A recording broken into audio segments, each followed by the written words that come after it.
Bienvenue frères et sœurs dans la maison du Seigneur. Et donc on va commencer notre culte ce matin en chantant un premier chant, le chant numéro 259, Fraîche rosée, comme une terre altérée. Donc voilà, on va vraiment demander au Seigneur de nous rafraîchir notre cœur ce matin pour que vraiment on entende ce qu'il veut nous dire ce matin. Donc on va prendre ce premier chant ensemble, le numéro 259, comme une terre altérée.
Merci Seigneur que oui, tu es le roi des rois, le Seigneur des seigneurs. Merci que tu nous as sauvés.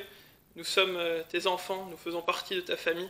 Merci pour ce grand amour dont tu nous as aimés, cet amour qui t'a mené jusqu'à la croix où tu es mort, Seigneur Jésus, pour nos péchés, pour nous réconcilier avec toi, pour nous donner la vie éternelle. Merci que tu as vaincu la mort, que tu es vivant. Et c'est toi que nous voulons célébrer ce matin, c'est toi que nous voulons louer, que nous voulons adorer, parce que ton nom est au-dessus de tout nom, Seigneur Jésus. Et un jour, tout genou fléchira devant toi. Et merci que oui, tu reviens bientôt. Nous avons cette merveilleuse promesse de ton prochain retour. Et merci que tu nous as donné, oui, ton esprit. Merci que tu vis en nous aujourd'hui. Et Seigneur, aide-nous oui, à avoir les regards fixés sur toi ce matin pour entendre vraiment ce que tu veux nous dire. Voilà, qu'on puisse avoir une oreille attentive à ce que tu veux nous dire ce matin. Et merci, Seigneur Jésus, que tu es au contrôle de toutes choses, que tu es au contrôle dans chacune de nos vies. Et Seigneur Jésus, à toi seul soit la gloire, que ton nom seul soit élevé ce matin. Seigneur Jésus, en ton nom nous prions et pour ta gloire. Amen. Donc on va prendre un deuxième cantique. Donc on est dimanche de Pentecôte aujourd'hui. On va chanter le numéro 175, Esprit de Dieu tout au fond de mon cœur. Donc voilà, c'est vraiment un chant qui a une aspiration vraiment à être rempli du Saint-Esprit. Et là pour lui qu'un chemin soit frayé, que tout obstacle en moi soit balayé, que voilà, ce soit vraiment le désir de notre cœur ce matin d'être vraiment rempli du Saint-Esprit. Donc on peut chanter ce chant ensemble, numéro 175.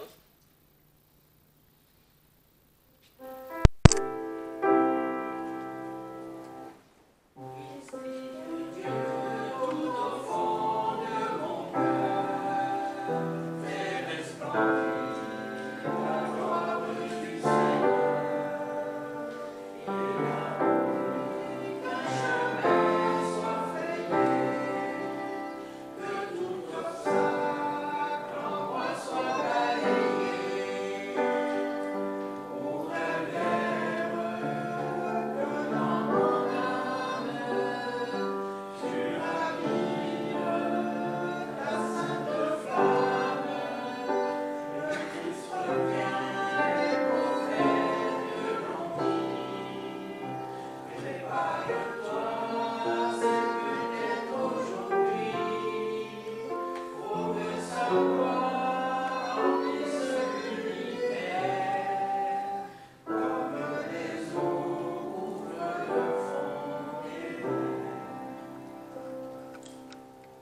ouvrir la Bible dans le livre des Actes, au chapitre 1er. On va lire les versets 1 à 11. Donc Actes 1, et je commence à lire au verset 1 jusqu'au verset 11. Actes chapitre 1, le verset 1. J'ai fait mon premier livre, ô Théophile, sur toutes les choses que Jésus a faites et enseignées depuis le commencement, jusqu'au jour où il fut élevé dans le ciel, après avoir donné ses ordres par le Saint-Esprit aux apôtres qu'il avait choisis, auxquels aussi, après avoir souffert, il se montra encore vivant et leur en donna plusieurs preuves, leur apparaissant pendant 40 jours et leur parlant de ce qui regarde le royaume de Dieu.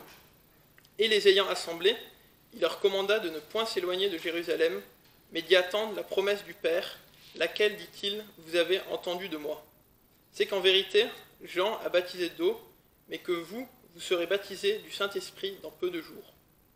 Eux donc, étant assemblés, l'interrogeaient en disant, « Seigneur, sera-ce en ce temps que tu rétabliras le royaume d'Israël ?» Mais il leur dit, « Ce n'est pas à vous de savoir les temps ou les moments que le Père a fixés de sa propre autorité. Mais vous recevrez la puissance du Saint-Esprit qui viendra sur vous, et vous me servirez de témoin, tant à Jérusalem que dans toute la Judée et la Samarie et jusqu'aux extrémités de la terre. » Et après qu'il eut dit ces paroles, il fut élevé pendant qu'ils le regardaient, et une nuée le déroba à leurs yeux. Et comme ils avaient les yeux attachés au ciel, pendant qu'ils s'en allaient, 2 hommes se présentèrent à eux en vêtements blancs, et leur dirent, « Hommes galiléens, pourquoi vous tenez-vous là à regarder au ciel ? Ce Jésus qui a été enlevé d'avec vous dans le ciel reviendra de la même manière que vous l'avez vu monter au ciel. » Donc aujourd'hui on est dimanche de Pentecôte, mais là on a lu un texte sur l'ascension, mais ça, on va voir que ça a quand même un lien. Et donc c'est Luc qui a écrit ce livre des Actes, et comme l'évangile de Luc, il commence en le dédiant à un certain Théophile, et dans l'évangile de Luc, il finit l'évangile de Luc en racontant l'ascension de Jésus. Et là, au début du livre des Actes, il fait un petit résumé un peu sur les événements dans l'évangile de Luc, le ministère de Jésus, sa mort à la croix, sa résurrection. Et après, il va re-raconter l'ascension de Jésus, comme ça fait un peu le lien entre l'évangile de Luc et le livre des Actes. Et là, il va le raconter avec un peu plus de détails. Et donc, on voit au verset 9 que Jésus, il était là, avec les disciples, et d'un coup, une nuée le déroba à leurs yeux. Donc on peut imaginer que comme ça, une nuée est venue et l'a pris au milieu d'eux et l'a transporté comme ça au ciel.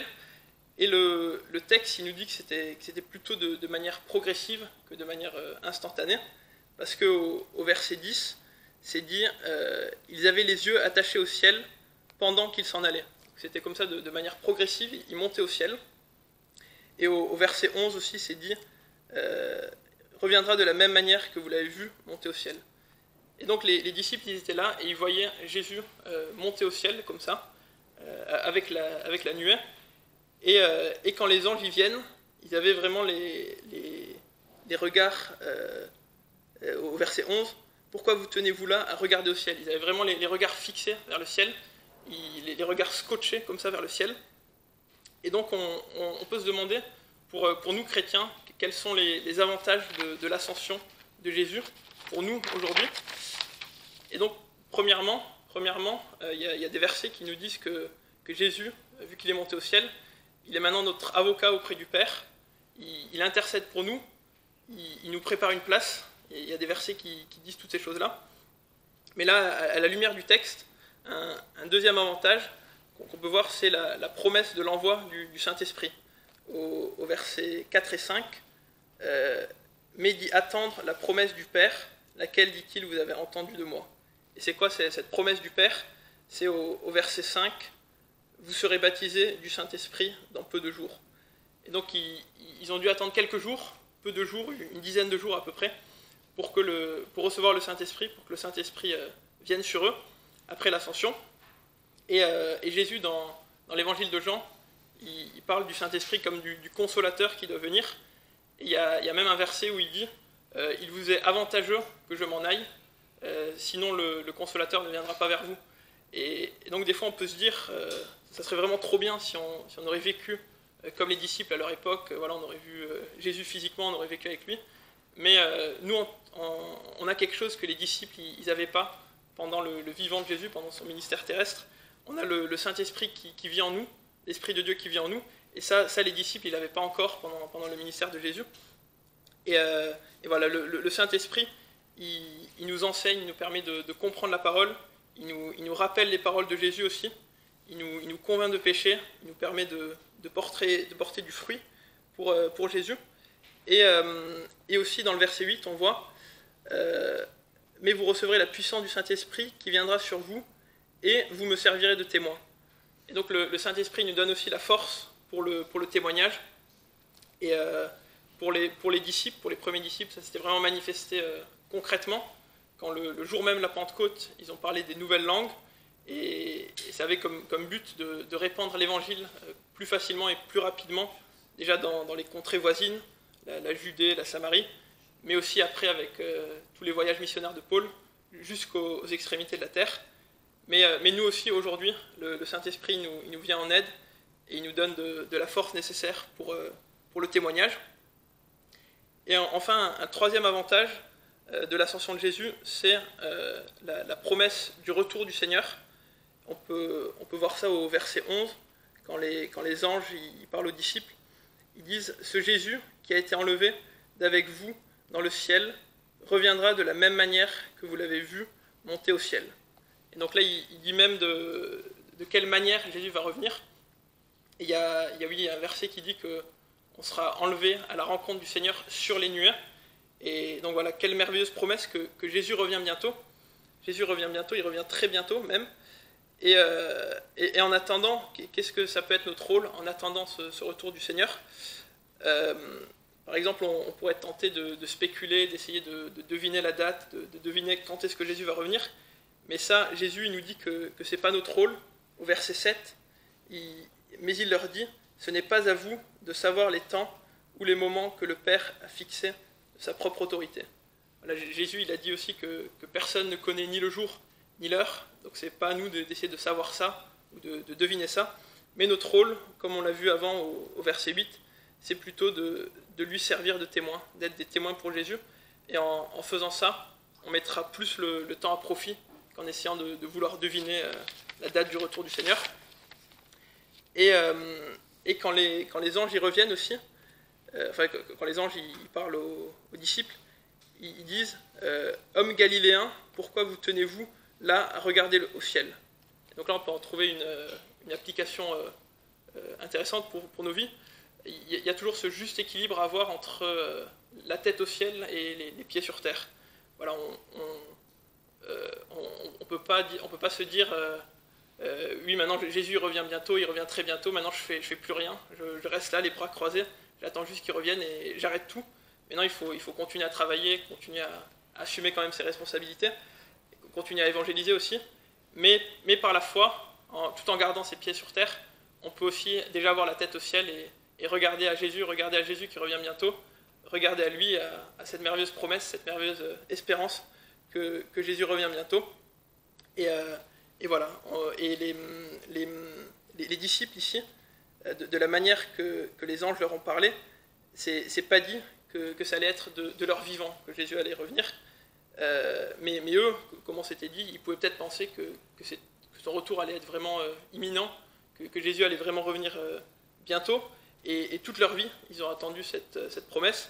Mais nous, on est plus que jamais proche du retour du Seigneur Jésus. On est encore beaucoup plus proche que les disciples à cette époque-là. Alors voilà, gloire à Dieu. Bientôt, très bientôt, Jésus va revenir. Quelle merveilleuse espérance. Il va venir nous chercher pour nous prendre au ciel avec lui. Donc on va continuer notre moment de culte en chantant le numéro 69. 69, ma richesse, ma gloire. Ça m'a fait penser à un chant en anglais, His glory is my good, sa gloire est mon bien. Et nous, notre bien, c'est rien d'autre que la gloire de Dieu. Notre gloire, c'est la gloire de Dieu. Et voilà, notre richesse, notre gloire, c'est la gloire de Dieu. Voilà, donc on peut prendre ce chant ensemble. ma richesse, ma gloire.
On a le verset du mois qui va s'afficher.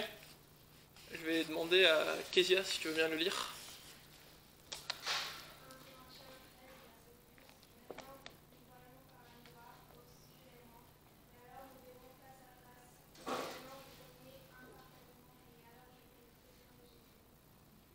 Amen.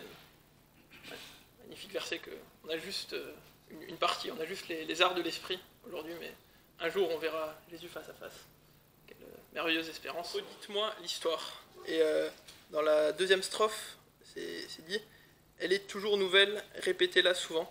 Et on l'a vu avec la soirée témoignage qu'on avait fait. Si chacun de nous, on raconterait notre témoignage, ce serait toujours une histoire nouvelle. Et c'est une histoire dont on ne se lasse jamais. Redites-moi l'histoire de l'amour de Jésus. C'est une histoire dont on ne se lasse jamais. On peut la répéter autant qu'on veut. Et donc on va chanter ce chant, numéro 168, et vous pouvez vous lever.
Mais bon, avec,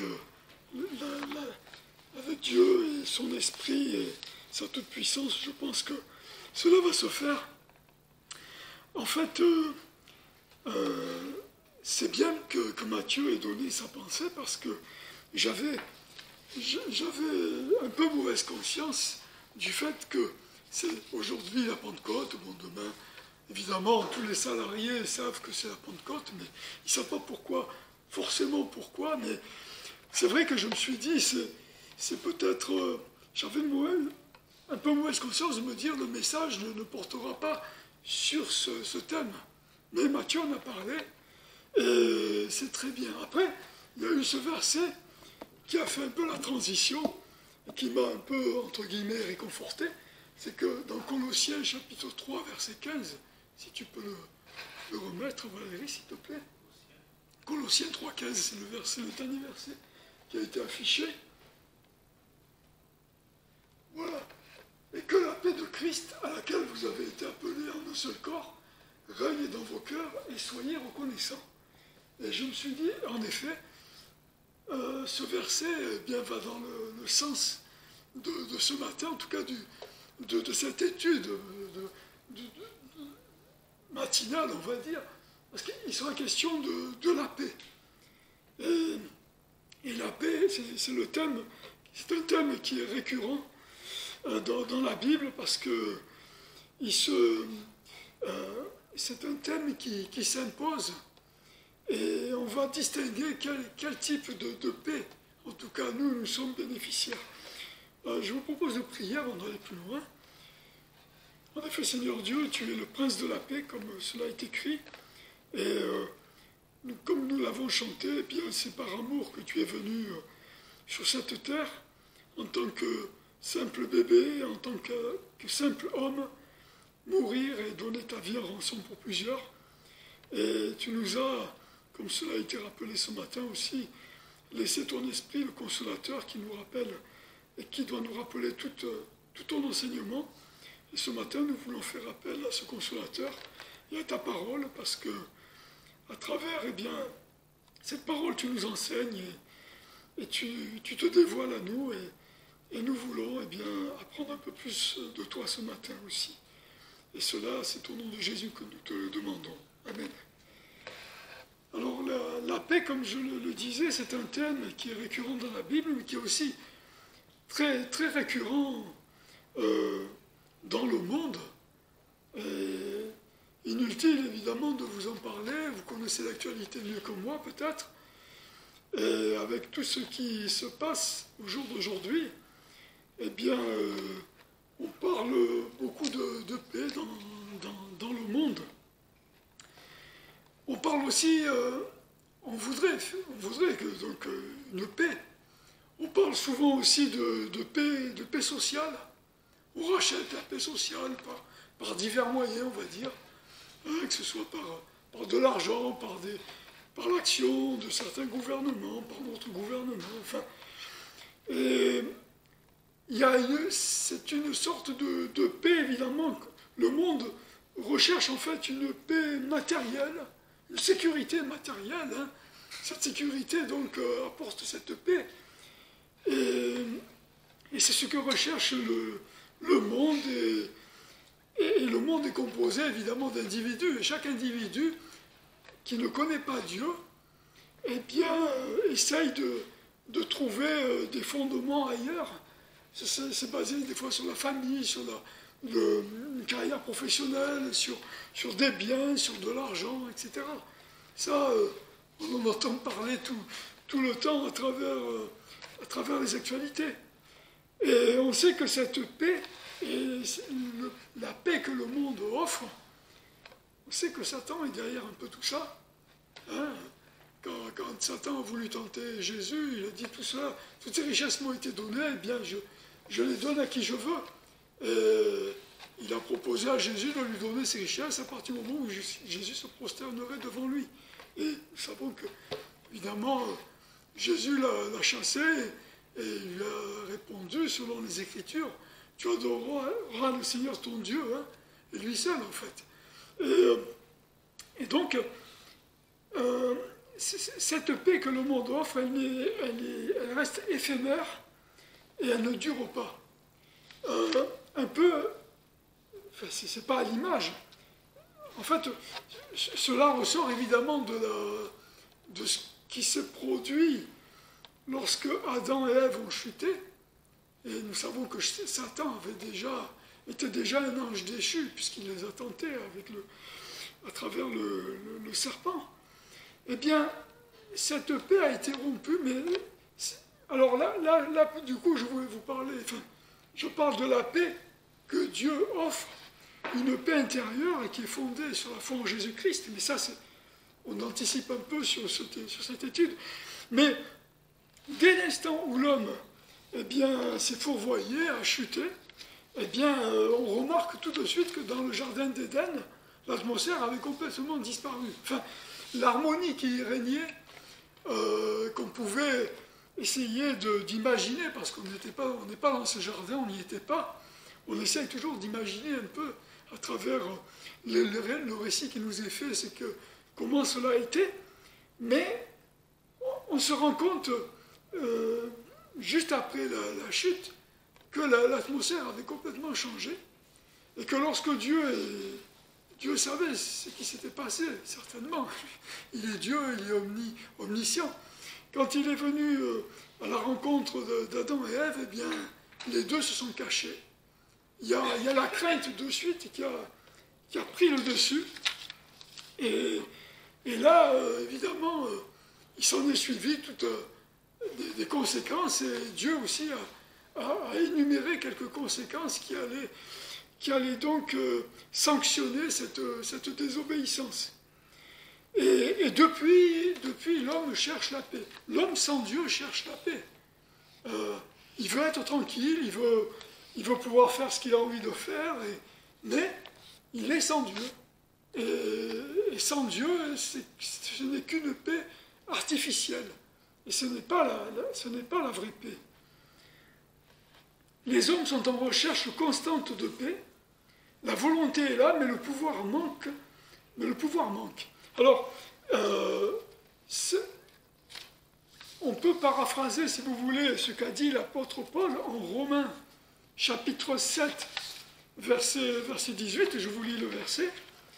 Alors il disait, donc dans ce passage, « Car je sais que le bien n'habite point en moi, c'est-à-dire dans ma chair, parce que j'ai la volonté de faire le bien, mais je ne parviens pas à l'accomplir. » Et vous avez des hommes de bonne volonté qui disent, moi, je ne suis pas croyant, mais je fais le bien, j'essaie de faire le bien, d'être en paix, que ce soit avec mon voisin, avec mon collègue de travail, dans ma famille, etc. Mais c'est occulter le fait que nous sommes habités par le péché, par le mal. C'est notre première nature, c'est celle que nous avons héritée de nos parents, Adam et Ève. Alors, c'est vrai qu'à un moment donné, Didier, notre pasteur, avait signalé le fait que, heureusement, il ne faut pas s'arrêter à ce verset que je viens de vous lire. Parce que l'apôtre Paul dit quand même qu'il rend grâce à Dieu, que par l'Esprit de Dieu, il est affranchi du péché. Mais celui qui ne connaît pas Dieu, celui qui n'a pas expérimenté le salut, le véritable salut, qui n'est pas allé, qui ne s'est pas repenti, reste sous la coupe du péché. Et il reste en fait esclave de cette première nature. Et évidemment, par extension, le monde qui ne connaît pas Dieu est esclave du péché. Sur le plan personnel, chacun recherche également la paix, mais n'arrive jamais à l'obtenir. D'après la Bible, la paix peut être vue comme l'absence de conflit, de troubles ou de désordre. Mais, si vous voulez, la Bible nous indique aussi que la paix, c'est pas seulement ça, c'est en fait d'être réconcilié avec Dieu. On verra quelques passages après là-dessus. Et évidemment, l'inverse de la paix, c'est le désordre, c'est la confusion. Et il suffit d'allumer votre poste de télévision, ou d'écouter votre radio, ou d'aller sur le net, sur les réseaux, enfin sur les réseaux, ça c'est... Mais ne serait-ce que de... Voilà, on est on sait que le désordre nous environne, la confusion, dans tous les sens du terme, et il n'y a pas de paix, évidemment. Et lorsque les hommes signent des traités de paix, on sait que derrière, il y a la guerre. Le traité germano-soviétique, Hitler ne fera pas la guerre à la Russie, à l'Union soviétique, sous Staline, mais on sait qu'en 1941, Hitler a déclenché donc la Blitzkrieg, hein, la guerre éclair, et que donc Staline, à un moment donné, lui on connaît Staline à travers les historiens, les archives et toute son œuvre, entre guillemets, et bien lui aussi a été surpris de la malhonnêteté, en quelque sorte, d'Hitler. Comme quoi, on trouve toujours plus malin que soi et on trouve toujours quelqu'un de pire. Hein. Bon, j'arrête là. C'est pas très édifiant de parler de Staline et d'Hitler ce matin. C'est pas le but. Sinon, vous me sortez de la salle et vous auriez raison. Mais en tout cas, voilà. D'après la Bible, eh bien, c'est Jésus qui est le prince de paix. Et là, j'anticipe un peu. Et évidemment, nous vivons en tant que chrétiens dans un monde qui est sous la coupe de Satan. Lisons, pour un peu définir les contours, Ésaïe 26, versets 3 à 4. Je vous lis le verset, il est sous mes yeux, donc vous n'êtes pas obligé de chercher. Comme dit Jonathan, pour ceux qui notent, ce qu'il a dit dimanche passé, je donne donc les références. Donc Ésaïe 26, versets 3 à 4, « Tu gardes au cœur ferme une paix assurée, parce qu'il se confie en toi. Confiez-vous en l'Éternel à perpétuité, car l'Éternel est le rocher des siècles. » Évidemment, là nous sommes avant la venue de Jésus. Mais quoi qu'il en soit, que ce soit Jésus ou l'Éternel, Jésus est l'Éternel. Jésus a dit à Philippe, quand Philippe lui a dit « Montre-nous le Père », il a dit « Celui qui m'a vu a vu le Père ». Donc il n'y a pas d'erreur possible. Nous devons donc nous accrocher à ce rocher. Et ce rocher des siècles, c'est Jésus.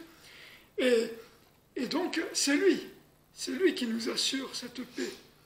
Et ce n'est pas forcément une paix matérielle, parce que là aussi, il faut dire que les chrétiens de tout temps ont subi les affres de la persécution, ont été malmenés, et pire même, hein, tués, massacrés. Mais malgré ça, ce que leurs adversaires ont remarqué, et c'est ce qui en a conduit certains à se convertir, c'est qu'ils gardaient une paix.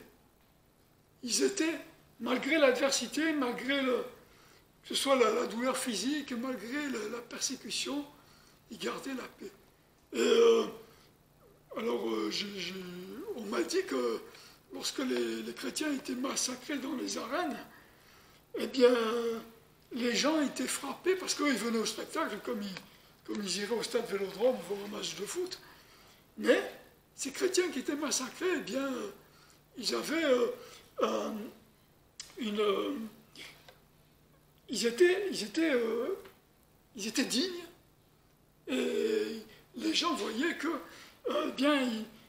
ils étaient soutenus, mais en tout cas qu'eux-mêmes, restaient dignes et en paix malgré le fait qu'ils vivaient peut-être leur dernière minute. Et ça conduisait donc des gens qui étaient autour à se dire, tiens, ces gens-là, ils possèdent quelque chose que moi, je n'ai pas. Et ça a été en fait un témoignage puissant. Donc, alors qu'on persécutait les chrétiens et qu'on voulait surtout que cette religion, la vraie en fait, hein, disparaisse, les gens se convertissaient dans les arènes. Et du coup, il paraît que c'est pour ça qu'on a arrêté donc le massacre des chrétiens dans les arènes. Parce que ça produisait l'effet inverse. Et bon, après, il y a eu Constantin, Constantin, la religion catholique, mais nous savons qu'avant les catholiques, il y avait les chrétiens. Et le catholicisme n'a pas le monopole du christianisme. Bon, j'arrête là. Mais quoi qu'il en soit, eh bien ces gens étaient gardés, étaient dans une sorte de quiétude et les gens le remarquaient. Et ce témoignage-là était très, très, très puissant. Et ce qui fait aussi que nous aussi, nous pouvons nous poser cette question. Lorsqu'on dit qu'on est chrétien, est-ce que, voilà, on va dire ça à nos voisins, nos amis, nos collègues de travail, notre famille, aux gens qui sont peut-être éloignés dans notre famille, mais est-ce qu'en retour, ils ont non seulement entendu de manière sonore que nous sommes chrétiens, mais est-ce qu'ils peuvent le visualiser, le voir, l'observer? Et c'est ça qui est important. En tout cas, c'est pour ça que nous sommes sur terre, hein, il ne faut pas l'oublier. Jésus il a dit, vous n'êtes pas de ce monde. Mais il nous laisse ici-bas parce que nous avons un message à transmettre et à faire passer. Et notre témoignage, effectivement, nous avons évidemment la parole, nous avons l'esprit, mais il ne faut pas éteindre cet esprit, et il faut que ce soit que nos paroles eh bien, soient en conformité, ou notre attitude, notre vie soit conforme à ce que nous disons. Il y a quelqu'un qui a dit, c'était un missionnaire canadien, vous connaissez le proverbe qui dit faites ce que je dis, non, oui, faites ce que je dis, mais ne faites pas ce que je fais. Et il a dit, à ça tu peux répondre, eh bien, ce que tu fais parle trop fort, j'entends pas ce que tu dis. Et c'est vrai que, et ça c'est quelque chose aussi que Jésus a reproché aux pharisiens, aux scribes, à tous les religieux de l'époque.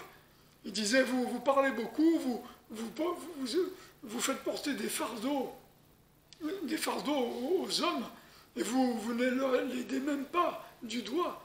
Et en plus de ça, vous êtes des sépulcres blanchis, à savoir qu'à l'intérieur, il y a toutes sortes d'impuretés. Et il leur a même dit, eh bien, nettoyez d'abord la coupe à l'intérieur, afin que l'extérieur soit net. Et ça doit nous parler aussi, parce que nous pouvons avoir une attitude, entre guillemets, de chrétien, mais si notre vie, évidemment, est complètement décousue, et ça, les inconvertis vont vous le faire remarquer. Et ils vont surtout vous dire, à un moment donné, ne me parle plus de Dieu, parce que je connais ta vie. Et ça, je l'ai déjà entendu, enfin, ça ne m'a pas été adressé à moi, mais c'est quelqu'un qui avait dit à une autre personne, un de ses amis, qui prétendait être chrétien, il a vu faire des choses, et il a dit, bon, écoute, ne me parle plus de Dieu, hein, en tout cas, toi, d'autres peut-être, mais pas toi. Et voilà, donc, nous devons nous attacher à Dieu, et du coup, eh bien, cette paix, eh bien, elle nous est apportée, elle nous est donnée. Le consolateur aussi, hein, celui qui console, qui rappelle aussi les enseignements de Jésus, il nous console. Et le fait d'être consolé aussi nous garde en paix. On va aller un peu plus loin, si vous voulez bien, si je veux bien d'ailleurs, c'est plutôt ça. Alors, on va lire 1 Corinthiens 14, 33. À propos de Dieu et de son caractère et de ce qu'il est, et de ce que ça implique pour nous. Car Dieu n'est point pour la confusion, mais pour la paix, comme on le voit dans toutes les églises des saints. Évidemment, l'apôtre Paul parlait aux Corinthiens, et les Corinthiens étaient vraiment... on dit que dans l'église de Corinthe, il y avait tous les problèmes des églises que vous pouvez retrouver. Est-ce que c'est vrai? Je ne sais pas, mais on n'a pas fait une liste exhaustive. Hein. Mais quoi qu'il en soit, chez les Corinthiens, il y avait beaucoup de troubles, il y avait beaucoup d'anarchie, il y avait beaucoup de désorganisation, il y avait beaucoup de confusion. Et c'est tout l'inverse de ce que pouvait rechercher quelqu'un qui recherchait la paix de Dieu. Dans l'église de Corinthe, imaginez un visiteur, imaginez que nous sommes ici l'église de Corinthe, j'espère sur certains points, mais pas sur d'autres, et qu'un visiteur vienne, et puis qu'il s'aperçoive que bien, les gens voulaient parler en langue, et qu'il y avait des disputes, il y avait toutes sortes de choses, que les gens se faisaient des procès les uns les autres. Eh bien, la personne qui serait venue, eh bien, certainement que le dimanche d'après, elle ne serait certainement pas revenue.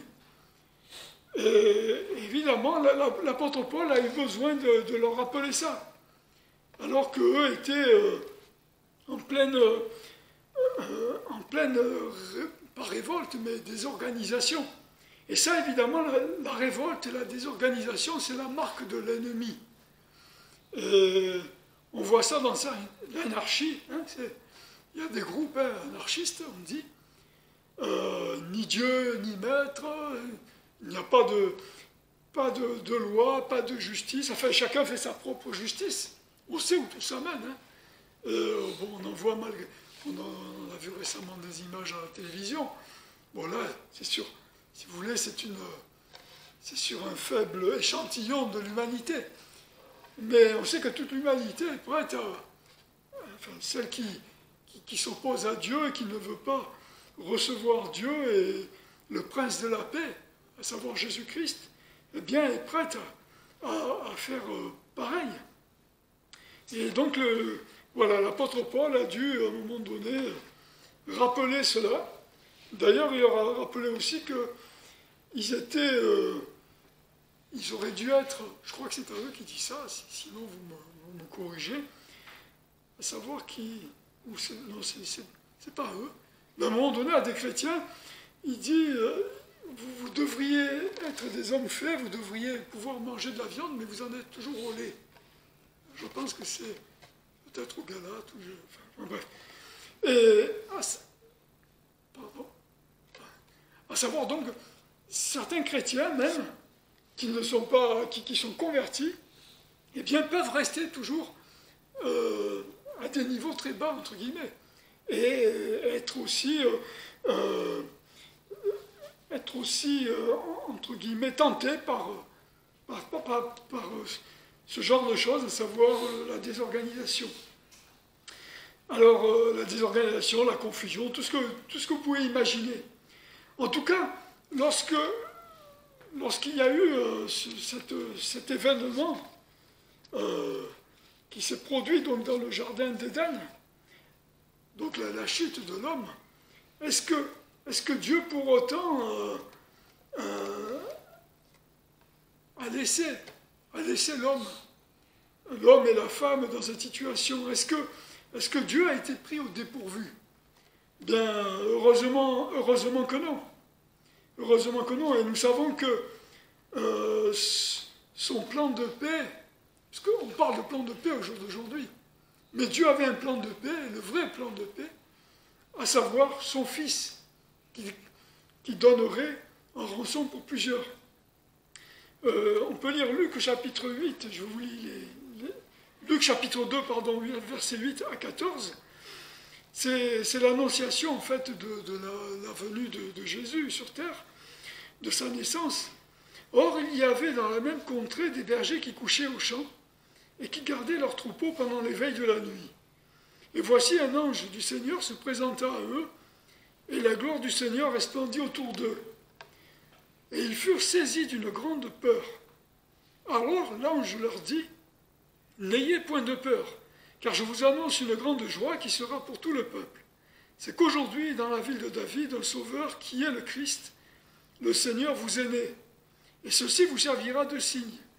Vous trouverez le petit enfant emmailloté, et couché dans une crèche. » Et au même instant, il y eut avec l'ange une multitude de l'armée céleste, louant Dieu et disant, « Gloire à Dieu dans les lieux très hauts, paix sur la terre, bonne volonté envers les hommes. » Paix sur la terre.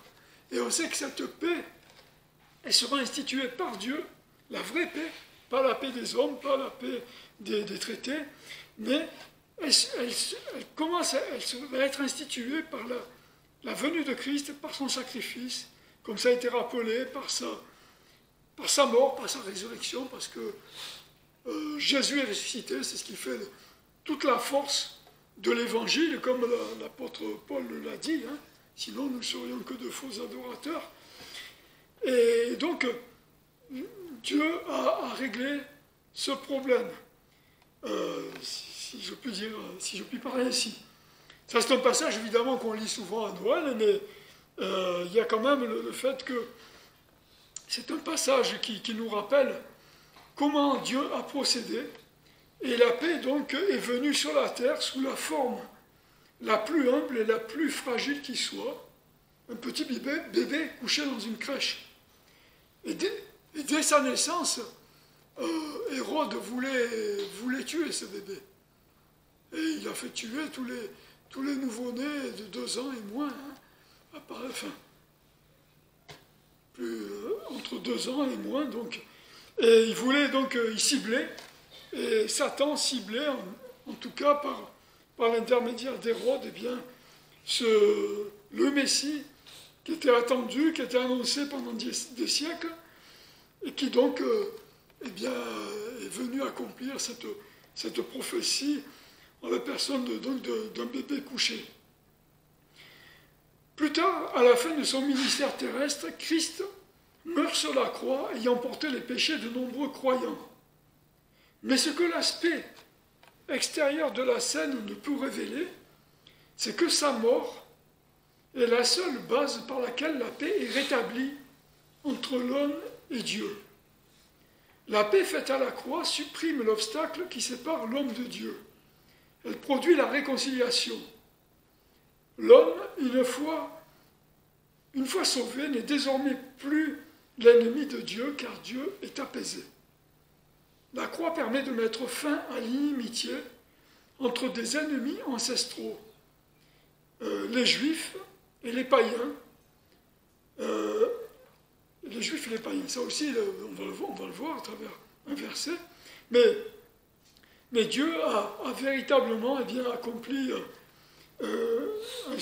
un miracle que lui seul pouvait accomplir, à savoir qu'il est venu en la personne du Fils en tant que victime expiatoire.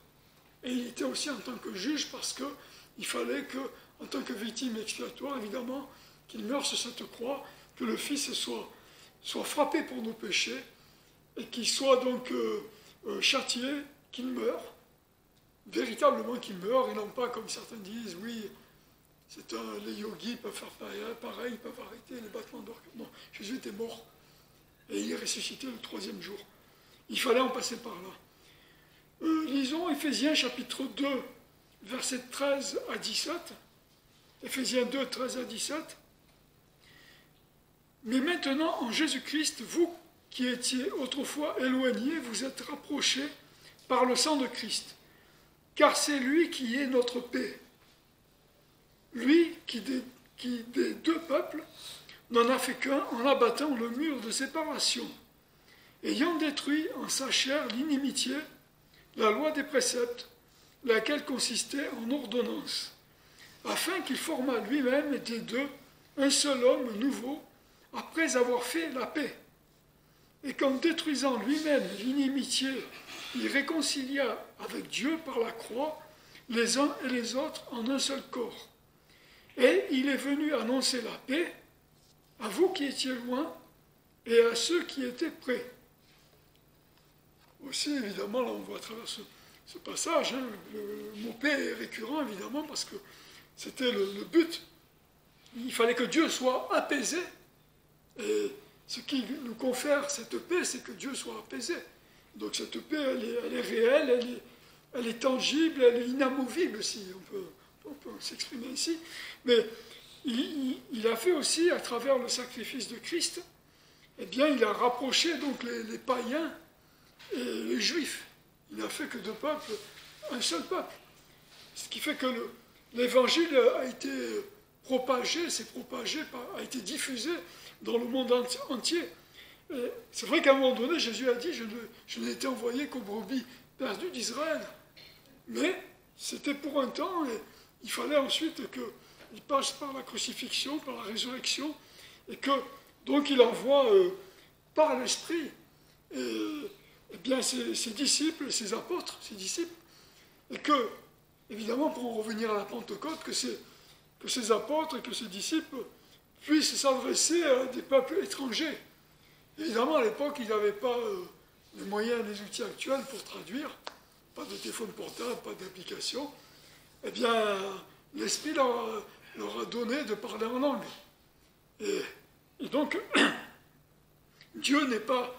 C'est Dieu qui a créé certainement les langues à Babel, hein, parce que bon, il était encore en train de se passer des choses qu'il ne fallait pas, et l'homme avait encore bifurqué dans des mauvaises voies, et donc Dieu a fait qu'il y ait des langues, et du coup des races peut-être à ce moment-là. Et donc les hommes se sont séparés, mais tout ça, ça restait sous le contrôle de Dieu. Quand Dieu a voulu propager l'évangile, annoncer donc cette bonne nouvelle, eh bien, il a préparé les disciples, les apôtres d'abord, eh bien, à parler des langues étrangères qu'eux-mêmes n'avaient pas étudiées pour apporter l'évangile à des peuples étrangers. Et Dieu n'est jamais pris de court. Hein. Dieu contrôle tout, il maîtrise tout, tout est sous son contrôle. Et ça, c'est une garantie pour nous, c'est une assurance. Voilà, donc, cette paix, évidemment, elle est inhérente à ça. Et elle est inhérente au plan de Dieu, à son sacrifice à travers le Fils, et à sa résurrection, et son plan de rédemption, tout simplement, de rachat. Dès l'instant où nous sommes rachetés, eh bien, nous passons de la coupe du diable aux mains de Dieu. Nous sommes dans la main du Père et dans la main du Fils. Personne ne peut nous retirer de sa main. Hein. Alors qu'à l'époque, à un moment donné, eh bien, nous étions sous l'esclavage du péché, de la chair et de cet esclavagiste qui est Satan. Bien que Satan, quand même, grâce à Dieu, il n'est pas les coudées toujours très franches, parce que Dieu, quand même, le limite. Mais il a une influence sur l'homme inconverti. D'ailleurs, s'il avait une influence totale, jamais nous n'aurions pu nous convertir, certainement. Il nous aurait menés à chaque fois dans des chemins de traverse, et il n'a pas pu. Et Satan est limité par Dieu, et comme la mer, hein, la Bible dit, eh bien, quand Dieu a fait la mer, il a fait en sorte que l'eau n'aille pas au-delà. Il y avait un rivage, et hop, il y avait une frontière, entre guillemets. Lisons aussi Ésaïe 53, verset 5, pardon. « Mais il était meurtri pour nos péchés et frappé pour nos iniquités. Le châtiment qui nous apporte la paix est tombé sur lui, et par sa meurtrissure, nous avons la guérison. » Vous voyez, le mot paix est complètement donc lié on ne peut pas le dissocier au sacrifice de Christ. Un chrétien qui n'a pas la paix, eh bien, c'est parce que, on va le voir, c'est parce qu'il s'est éloigné, mais il a quand même une garantie, c'est qu'il ne peut pas perdre son salut. La perspective du règne et de paix de Christ est certainement un puissant encouragement pour tous les croyants. Cependant, comme chrétiens, nous n'avons pas à nous réfugier dans des pensées heureuses d'une paix future assurée. Mais si cette vision est un aliment pour notre foi, notre paix est à vivre ici et maintenant. En fait, on va le développer un peu ici. Il y a deux aspects à notre paix. Il y a une paix, on va dire, qui est l'auteur donc de ce message a dit objective. Moi, je dirais inconditionnelle. Bon, bien que je parle sous son contrôle, entre guillemets, bon, même s'il n'est pas là. Mais une paix inconditionnelle, eh bien, on peut lire ça en Jean chapitre 14, verset 27. « Je vous laisse la paix, je vous donne ma paix, je ne vous la donne pas comme le monde la donne. Que votre cœur ne se trouble point et ne craignez point. » Et ça, c'est quelque chose qui est, si vous voulez, inconditionnel. Jésus annonce à ses disciples que voilà, il va bientôt, il avait annoncé qu'il serait crucifié, enfin qu'il donnerait sa vie à Jérusalem, qu'il serait battu, qu'on l'injurerait, qu'on le cracherait au visage, etc., qu'il allait être crucifié et qu'il allait ressusciter. Mais il a dit, je vous donne ma paix. Et cette paix, elle est inconditionnelle, c'est une promesse. Donc il n'y a pas de raison de la remettre en question. Deux paroles du Seigneur Jésus évoquent chacune ce double aspect de la paix du chrétien. Donc on vient de le lire en Jean chapitre 14, 27. La paix qu'il laisse aux siens est celle qui nous a acquise par sa mort. Ma paix est sa propre paix, celle dont il jouissait pendant sa vie sur la terre et qui nous donne maintenant. On peut lire aussi Jean chapitre 20, versets 19 à 21.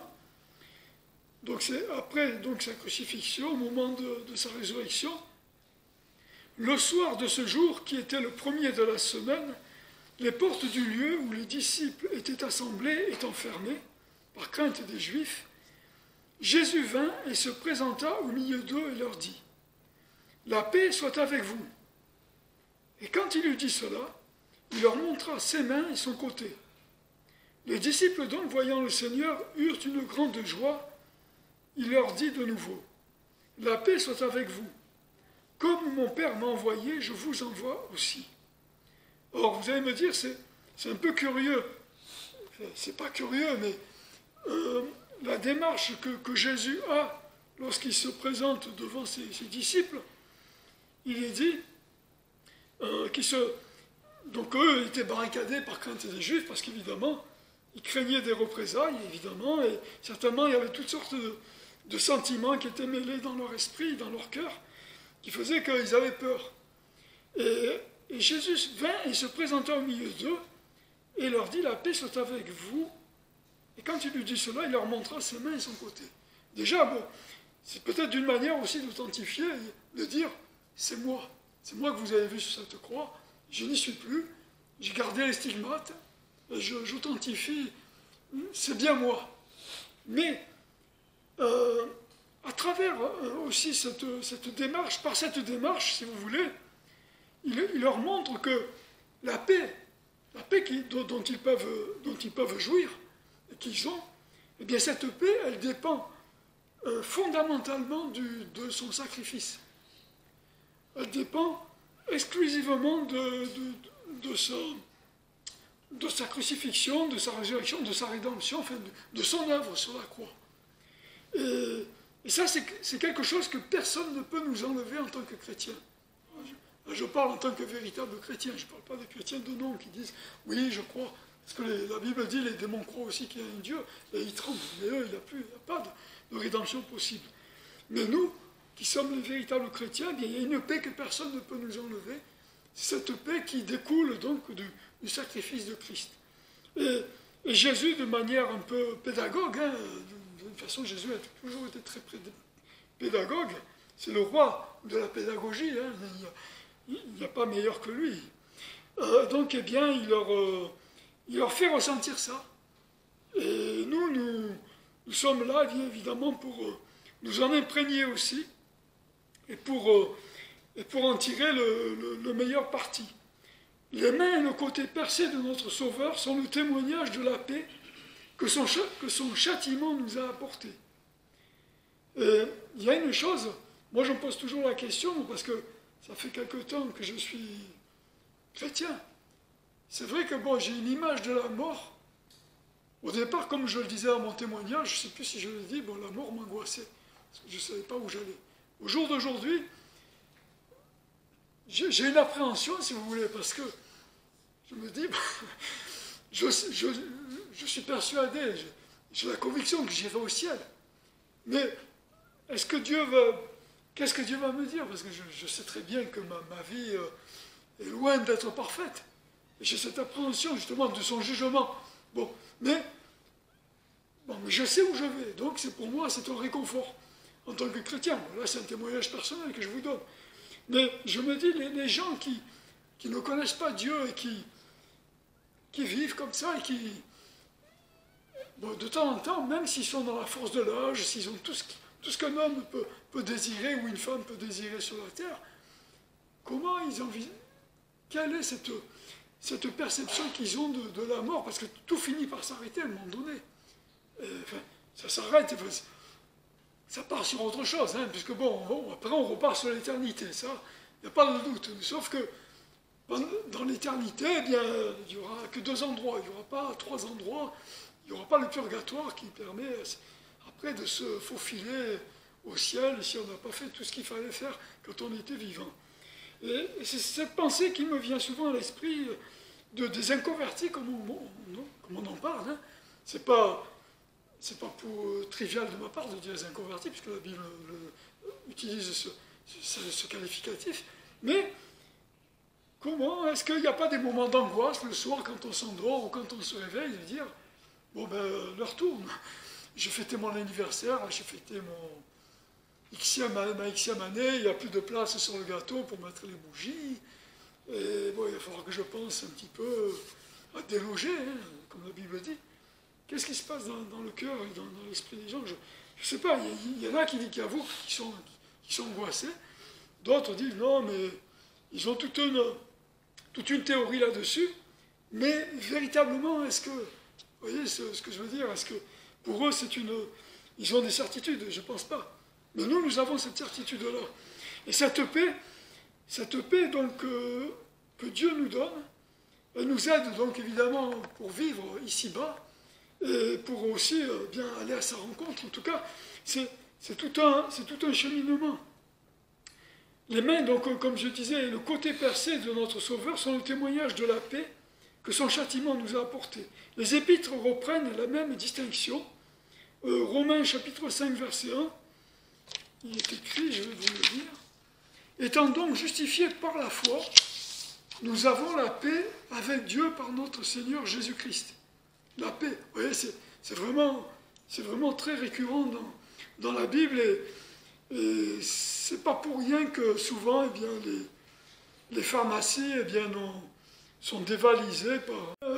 les gens vivaient dans des villages ou dans des villes, où on était plus isolés, on vivait un peu au rythme de la nature, et ça faisait que peut-être il y avait une sorte pas de sérénité, mais de calme qui était là.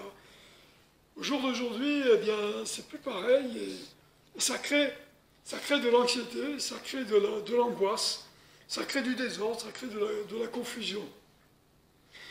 Donc, Romains, donc, ce que je viens de vous lire, c'est comme on disait, la paix objective ou la paix inconditionnelle liée au salut, et développée aussi par Paul au chapitre 3 et au chapitre 4 du livre aux Romains, de l'épître aux Romains. Il y a un autre type de paix, ce que l'auteur appelle aussi la paix subjective. Moi, je l'ai un peu rebaptisé la paix conditionnelle. C'est comme Dieu fait des promesses, il y a des promesses conditionnelles et des promesses inconditionnelles. Il y a des promesses qui sont soumises, donc soumises à condition, à savoir qui sont liées à notre propre comportement. Lisons Philippiens chapitre 4, versets 6 à 7. Philippiens chapitre 4. Au reste, frères, 6 à 7. Moi j'ai 6 à 8 à 9 après, mais bon, je pense que c'est ah oui, pardon, je me suis trompé de verset. Ne vous inquiétez de rien, mais en toute occasion exposez vos demandes devant Dieu par des prières et des supplications, avec des actions de grâce. Et la paix de Dieu, qui surpasse toute intelligence, gardera vos cœurs et vos pensées en Jésus-Christ. Avec des remerciements, des actions de grâce, des remerciements. C'est-à-dire que Dieu quand même demande une certaine gratitude. Et je pense que c'est le moins qu'on puisse faire. Et il y a 1001 façons de remercier Dieu, hein, que ce soit des fois par nos lèvres, par nos actions, par nos prières de louange, etc. Mais voyez donc, cette paix, en fait, elle est soumise quand même à une condition. Hein, exposez vos demandes devant Dieu par des prières et des supplications. Il est vrai que si on ne s'adresse pas à Dieu, si on ne noue pas un lien fort avec lui, comme un lien filial, hein, comme on peut lier donc entre père et fils, ou entre mère et fille, mère et fils, c'est comme vous voulez, eh bien, évidemment, Dieu nous semble lointain, et ça fait que finalement, eh bien, nous refroidissons. Et notre paix, eh bien, c'est cette paix-là. Encore une fois, on ne perd pas la paix du salut, cette paix qui est inhérente à ça, mais il y a cette paix, donc, que je disais conditionnelle, eh bien, que l'on perd. On perd notre sérénité, notre confiance. Et ça fait que, bien, nous devenons aussi des proies de l'ennemi. En fait, le chrétien dans la Bible, il doit faire un peu comme Caleb. Quand il est allé, donc il est rentré au pays promis avec Josué, c'était les deux seuls à rentrer au pays promis, toute la génération est morte dans le désert. Eh bien, Caleb, malgré son âge, eh bien, il voulait toujours, il avait un esprit de conquérant. Et nous aussi, nous devons avoir cet esprit. Nous devons, en fait, nous approprier, nous devons conquérir, entre guillemets, eh bien, les promesses de Dieu. C'est des mises en pratique, en fait. Hein. Dieu n'est pas là simplement pour nous rappeler des choses, mais aussi pour nous faire passer à de la pratique. Et on sait très bien, soit dans les écoles, les universités, que ce soit aussi les lycées professionnels, vous avez de la théorie, vous avez de la pratique. Et la pratique, évidemment, il faut y aller, ça peut coûter aussi. On peut se salir, on peut se fatiguer physiquement parlant, on peut même se blesser, mais c'est un passage obligé, Et nous, notre passage obligé pour garder cette paix, eh bien, c'est de garder ce lien par la prière. Et les supplications, il y a cette notion aussi de supplication, de supplier à genoux. Et c'est cet esprit-là qui doit nous habiter. C'est cet esprit-là qui doit nous habiter. Donc, ce qu'on vient de lire, c'est cette paix subjective, conséquence, heureuse conséquence en fait, hein, de notre confiance pour apporter nos fardeaux à un Dieu plein d'amour, de sagesse et de puissance.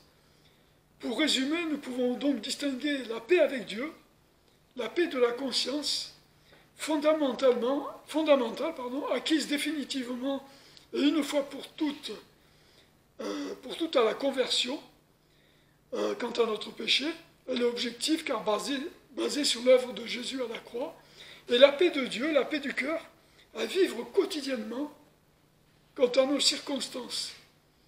Elle est fonction en fait de notre confiance en Dieu. Et Dieu est là pour évidemment, il arbitre en quelque sorte, hein, et il sait comment nous nous comportons, et en fonction de ça, eh bien, il peut agir ou ne pas agir. Alors là, je vais aller très vite, puisqu'on va voir quelques versets qui en fait, incluent ce thème de la paix, mais dans différentes sphères ou domaines, hein, ou domaines de notre vie. La paix quant aux agissements, quant à nos projets. Alors, c'est un passage assez long. Est-ce que je vais le lire? Je vais lire juste la fin du verset, la fin de ce passage. C'est Romains chapitre 15, verset 33. C'est l'apôtre Paul, en fait, qui, pour juste résumer, il fait part de ses projets. Il expose donc ses projets, et il demande aux chrétiens de Rome de s'associer donc par la prière à ses projets. Il décide donc d'aller, je crois, en Espagne. Enfin bref, il a un projet là sous le coude. Hein. Et à un moment donné, alors je vais vous lire la fin du passage.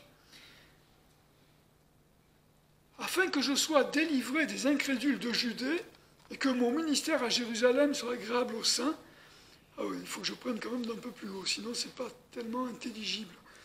Or, je sais qu'en me rendant auprès de vous, je viendrai avec la plénitude des bénédictions de l'évangile de Christ. Je vous conjure donc, frères, par notre Seigneur Jésus-Christ et par l'amour de l'Esprit, de combattre avec moi dans les prières que vous ferez à Dieu pour moi, afin que je sois délivré des incrédules de Judée, et que mon ministère à Jérusalem soit agréable aux saints, en sorte que par la volonté de Dieu, j'arrive chez vous avec joie, et que je me repose avec vous, que le Dieu de paix soit avec vous tous. Amen. Donc là aussi, la paix reste évidemment reste liée à tout ça, à tout son projet. En tout cas, l'apôtre Paul, il n'a pas eu d'homme qui a été autant éprouvé que l'apôtre Paul. Quand on lit les actes, même dans Corinthiens, voilà, on voit que c'est un homme qui a vraiment été éprouvé. Mais dans son cœur, c'est quelqu'un qui était en paix. Bien que, évidemment, il y a toujours une peur physique que l'on peut éprouver.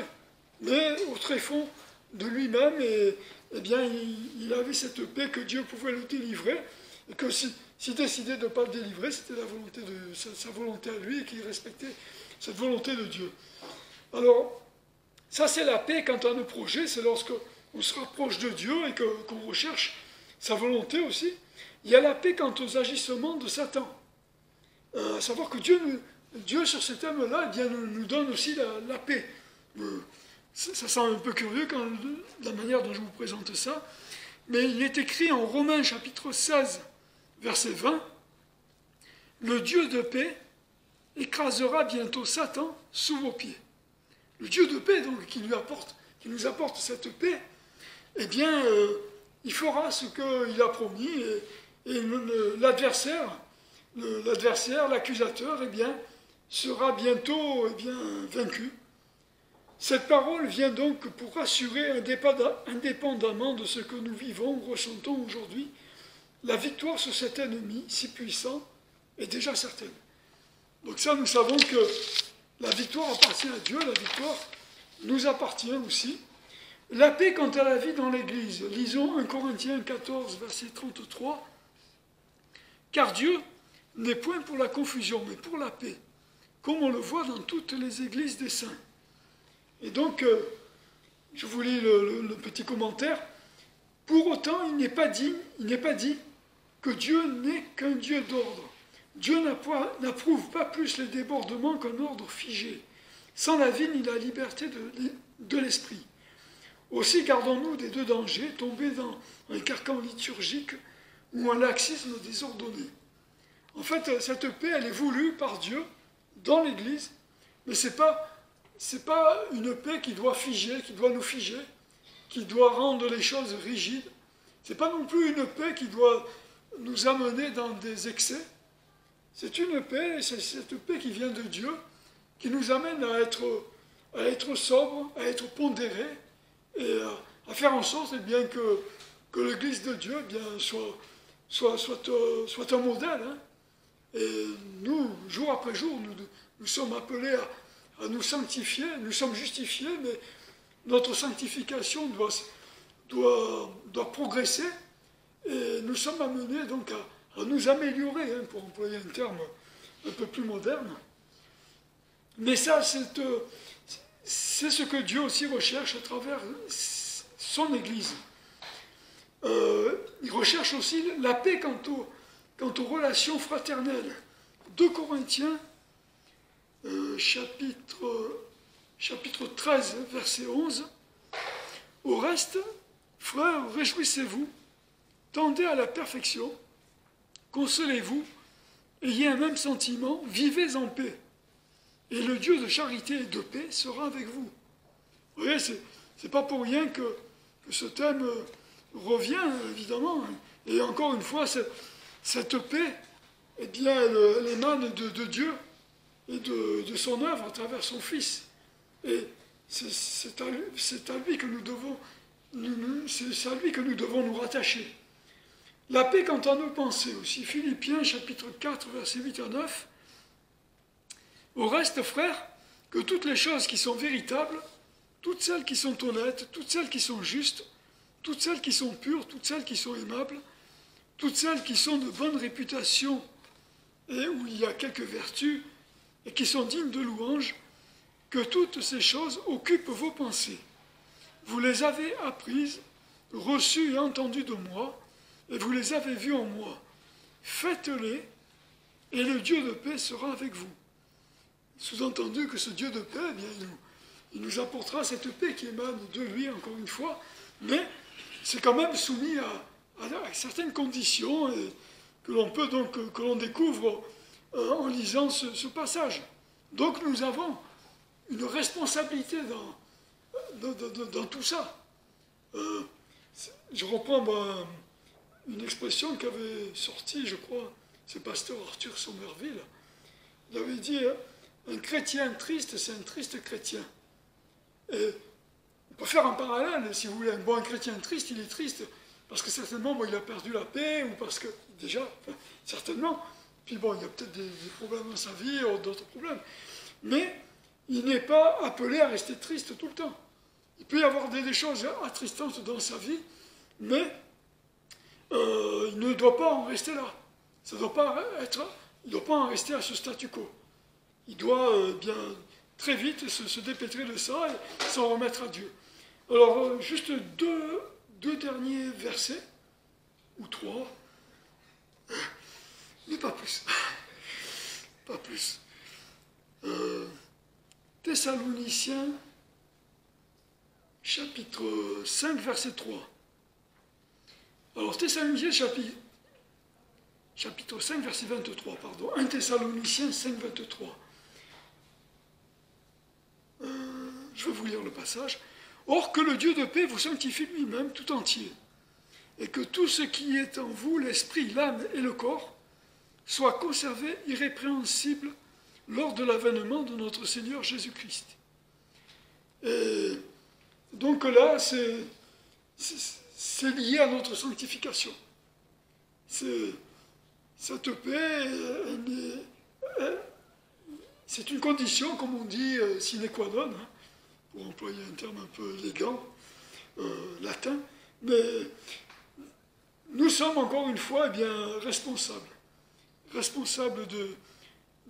ce que nous sommes. Hein, c'est un peu l'histoire de notre vie. Hein. Nous sommes un peu le produit de ce que nous avons nous-mêmes voulu. Les mots ne me viennent pas, mais vous comprenez ce que je veux dire par là. Donc on ne va pas s'étendre plus. Deux autres derniers versets. La paix quant à notre service. Alors il y a plusieurs versets, mais il y a deux passages, c'est ça que je veux dire. Or, Hébreux 13, versets 20 à 21, or que le Dieu de paix, qui a ramené d'entre les morts le souverain pasteur des brebis, notre Seigneur Jésus, par le sang d'une alliance éternelle, vous rende accomplis en toute bonne œuvre, afin que vous fassiez sa volonté, faisant lui-même en vous ce qui est agréable devant lui par Jésus-Christ, à qui soit la gloire au siècle des siècles. Amen. Et là, or que le Dieu de paix vous sanctifie lui-même tout entier, etc., etc. Or que le Dieu de paix qui a ramené d'entre les morts le souverain pasteur des brebis, notre Seigneur Jésus, par le sang d'une alliance éternelle, vous rende accomplis en toute bonne œuvre. Et ça, c'est le travail de Dieu, mais ça concerne notre service. L'œuvre de paix pour nous a été accomplie par le grand berger des brebis, dont la mort et la résurrection sont les garants de notre paix éternelle. Désormais, nous sommes rendus capables de faire de bonnes œuvres. En bon maître, il saura nous montrer ce que nous pouvons faire pour lui, si le désir sincère existe dans notre cœur. C'est surtout ça qu'il faut s'interroger là-dessus, à savoir, est-ce que nous sommes dans sa volonté, et est-ce que nous sommes en paix avec Dieu, est-ce que nous avons fait ce qu'il fallait pour l'être, et si oui, eh bien, nous sommes assurés que Dieu, eh bien, agréera notre service, et qu'il prendra plaisir à notre service, à notre vie ici-bas, sachant que notre vie, c'est une vie de témoignage et d'annonce, en fait, de propagation de l'Évangile, hein, dans tous les domaines de notre vie et dans en toutes circonstances. Hein. Et ça, nous savons que Dieu, eh bien, nous approuvera à ce moment-là. Je vous remercie pour votre attention, je vais vous laisser Mathieu pour dernier cantique. Merci Antoine, merci Seigneur pour ce message. Et donc tu as fini en parlant de la propagation de l'évangile et le verset que le Dieu de paix vous rende capable de toute bonne œuvre. Et donc on va chanter le numéro 365, Jésus te confie, une œuvre d'amour. Et j'aimerais juste lire la dernière strophe. Va vers ceux qui meurent, sans Dieu, sans espoir. Dis à ceux qui pleurent quand tout semble noir. Jésus donne vie, bonheur, joie et paix à qui se confie en lui pour jamais. Donc voilà, c'est notre mission d'aller vers ceux qui sont sans espoir, sans paix, et de leur dire que Jésus donne cette paix, que lui seul peut donner cette vraie paix. Voilà, je vous invite à vous lever pour chanter ce chant. Jésus te confie.